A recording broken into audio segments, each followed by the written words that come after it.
So I've arrived at Robbie's little excavator. He has rung up and said it won't accelerate, so no digging. So I'm just about to test. This is the throttle control. Just unplugged it, clips out the dashboard with the Kubota.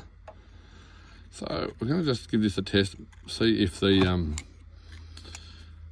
just like a variable resistor, or a potentiometer basically in there. So we'll see if we can find the two terminals here.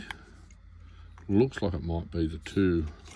There's two here that go down just below where that circle is, which looks like the potentiometer. So we'll try those four on that side, because there's four terminals that side, and to the other side, and the other ones just do information and RPM. So we'll see what happens and go from there. And action. Oh, and action. I'm not sure, Stu. What do you reckon? I reckon... Flat bill platypus wire. It is very... The duck bill platypus wire. Found. Looks critical to its operation. Both ends were clearly connected to something. I am concerned that it wasn't actually Billy Fourfingers who did this. It was me. All right. So what are you thinking? So we got throttle position sensor. We found the throttle. Well, we did a bit of a. Can't get any resistance readings on the potentiometer for the. Yeah, and we're not sure whether it is a straight. We don't know if it's waved or. Yeah. How it's signalled. So. Yeah. But we did find the fuel pumps back in the back there under the seat, behind the other plate, which is behind the other plate. Mm-hmm. Then that cable then goes down through a hole in the back. It comes out down in this rabbit's nest. Yeah, so wires went from here to a motor, is it? To a motor, which is apparently in the depths of the...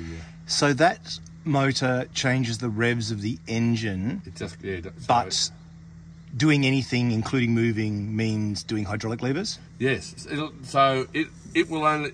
You can still move the levers. Yep. The machine is very slow. It's only at idle. Yeah, it's got no guts to dig a hole or do anything. So we need it to make it go. Right. So you give your engine revs, and then you can use that hydraulic pressure to do whatever you want. Basically a variable speed governor. So you just set it to, because there's no RPM there, but half throttle. Yep. And it'll sit at half throttle all day while you dig holes. Yeah, gotcha. And if I want to go a bit slower, you turn it down a bit. Yep. Whereas normally, most of these excavators just have a lever. You pump the lever into position, and the fuel pump is just controlled by a cable, so it just holds. But now they've made it fly-by-wire. Yep. But this is very sort of basic fly-by-wire, whereas it's controlling a stepper motor to move the cable. So we'll probably be able to do away with the stepper motor, put a cable in, and simplify it. Like I've already simplified half of this machine. So it's gone from fly by cable to not work by wire. Yeah. So we had this beautiful control panel here, which did everything, which died. So then when they couldn't turn the lights on, couldn't control the track speed. So I then have now worked out where it all goes, can put toggle switches in and bypass it also that can track fast and slow. This turns on the, turns on the auger attachment or the hammer attachment, so you just flick the... I love your safety cover. So I've got the rocket launching switch. Yep. Turn that on, then your left or right for your rotation, and then right for hammer if it's... And so those four switches have replaced that whole box. Integrated circuit sort of version. And that to replace would have been... This was $3,500. Wow. So those four switches and your effort has... It probably cost him $1,500 or $1,800. So yeah.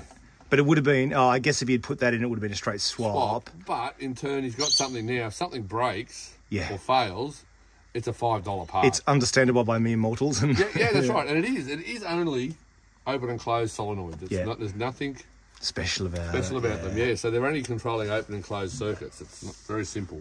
Yeah. So hopefully we can make this even more simple. Again, yep.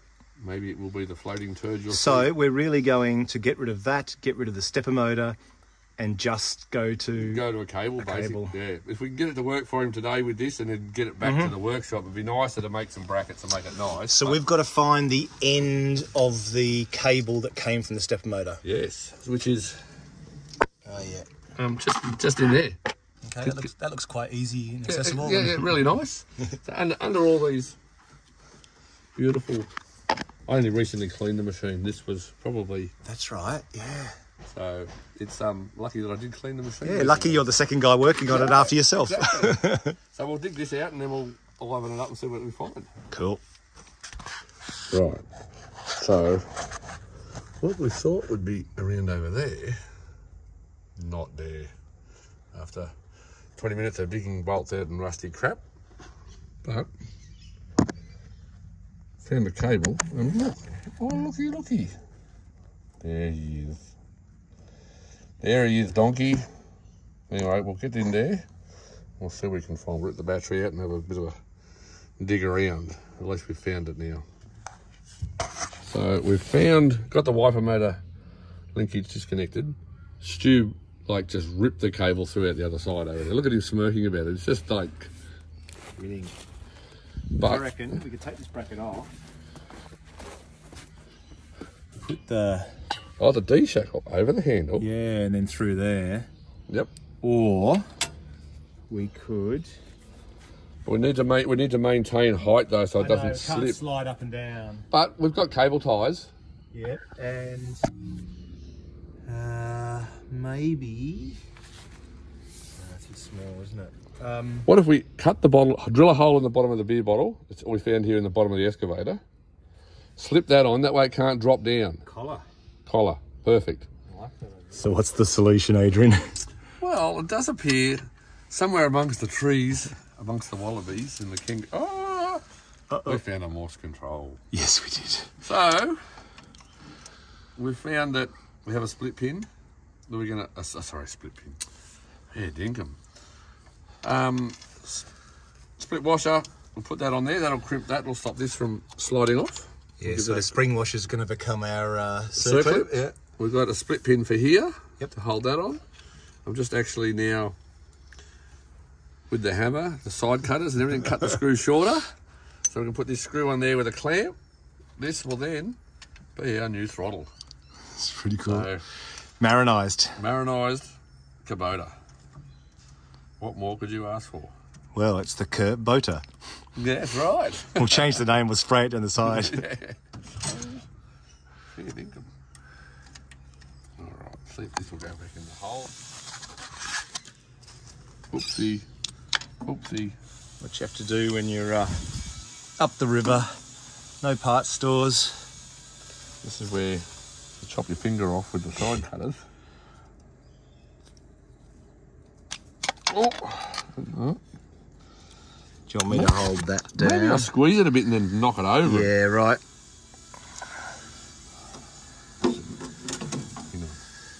Stay.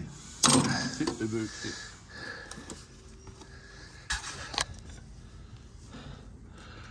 Hang on. I've got it. How does this... Make sure that actually works. Well, that's just so that can move around with it. Yeah, as it goes. Yeah, okay, cool. All right. Oops. Gotcha. Yeah, work boots.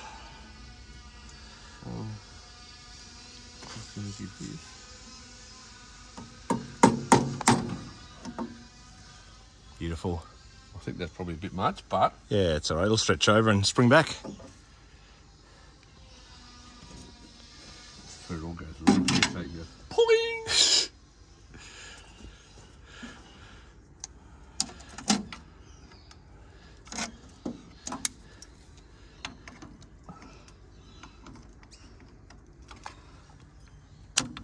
Oh! It went over it. Close. But then it just stayed spread. Mm.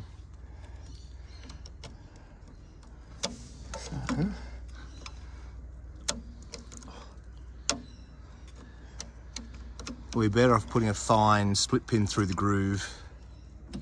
There's no groove there though, is there? Oh, a little one. It's got a little groove on it. It's catching? Yeah. No. It does have a tiny groove in it. But the trouble with that is it's thicker than the groove, so... Yeah, but it was sort of... At least gripping a bit.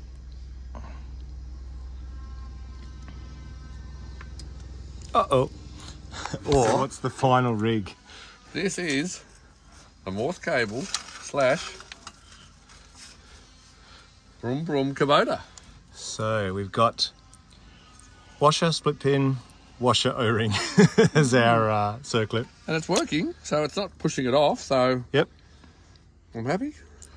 Given this is about just getting it working until Rob gets it back to the shed. So, exactly, yeah. So I reckon some cable ties.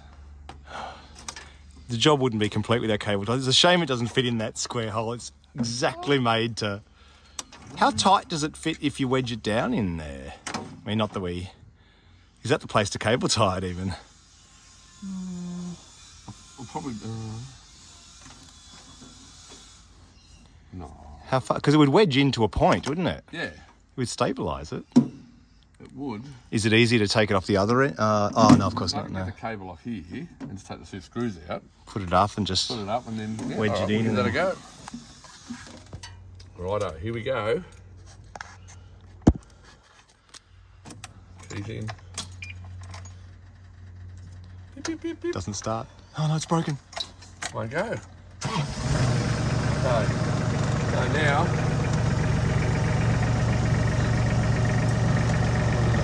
Wrong way? No, it went up, didn't it? Yeah.